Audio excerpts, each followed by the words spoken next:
खुमार ड्रामे में कहकशां अपनी जिद और अना की खातिर अपने बेटे की जिंदगी भी दाव पर लगा रही है। वो ये नहीं देख रही कि जो वो हरकतें कर रही है उससे उसका बेटा ही टॉर्चर हो रहा है। खैर अपनी अना की तस्कीन के सफर में हो सकता है वो फाइज को ही खो दे, तो फाइज हरीम से रब्ता करने की कोशिश करता है। अब क्योंकि उसका मोबाइल भी उसकी अपनी माँ के पास है तो वो कॉल रिसीव भी नहीं करती ताकि उसको ये लगे कि हरीम कॉल रिसीव नहीं कर। इसके अलावा हरीम ने हर किसी से उम्मीद लगाना खत्म कर दिया है और वो अपने बाप के साथ मिलकर अपने बच्चे को अच्छे तरीके से पालेगी। अब अगली एपिसोड में वो जॉब की तलाश में जा रही होती है।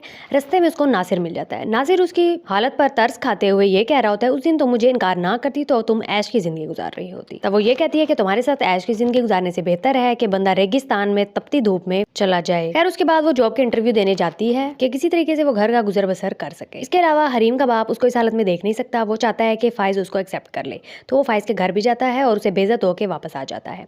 फाइज उसको बिल्कुल भी एक्सेप्ट नहीं करता, उसकी एक बात तक नहीं सुनता। और हरीम जिस ऑफिस में इंटरव्यू देने जाती है वहाँ वही शख्स उसको मिल जाता है जिसने उसे उस रात लिफ्ट दी थी और सही सलामत घर पहुंचाया था। अब असल में यही शख्स उसकी सपोर्ट बनेगा, उसकी हेल्प भी करेगा और फाइज का काम उससे सिर्फ बदगुमान होना होगा। वो हो सकता है आगे उसकी जिद में अपनी माँ के कहने पर कहीं और शादी भी कर ले और जिस शख्स के अंडर वो जॉब कर रही होगी वो उस पर भी शक करने लगेगा। लेकिन ये वाहिद इस कपल का वेलविशर बनेगा जो दोनों में सुलह भी करवाएगा और फाइज को अपने किए पर पछतावा भी दिलाएगा। जहाँ कहकशां अपनी बेटी की धूमधाम से शादी कराना चाहती है, लेकिन जो उसने हरीम के साथ किया है यानी किसी और की बेटी के साथ, उसकी अपनी बेटी के साथ भी वही होने वाला है। उसकी सुई मंगनी पर ही अटक जाएगी और उसकी बेटी के साथ वो हशर होगा जैसा उसने हरीम के साथ किया। फिर वो कुछ भी ना कर सकेगी और हाथ मलती रह जाएगी।